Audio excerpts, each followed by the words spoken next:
Hi friends, అందరు మధ్యాహ్నం అన్నం తిన్నారా? అయ్యో నేనైతే మా భార్యకు మా పెయ్యకు నీళ్ళు పెట్టడానికి వచ్చిన.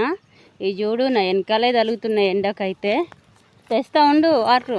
అది చూడండి అది ఎలా వస్తుందో, నా వెనకనే వస్తున్నాయి.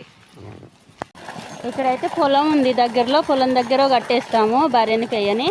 ఇదిగో ఇక్కడ మోటార్ వస్తుంది, ఇక్కడైతే వాటర్ తీసుకుపోయి అయితే పెడతాను నేనైతే మా భార్యకు. ఇక బకెట్ అయితే నింపేశాను, ఇంకా దీనికి పెట్టడమే. ఇంకొకటి పెడితే ఇంకొకటి మొత్తుకుంటుంది.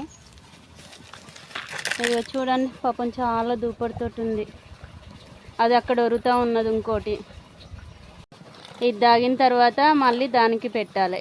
బాయ్. మరి అందరికీ అన్నం తిన్నారు లేదా కామెంట్ బాక్స్లో కామెంట్ చేయండి.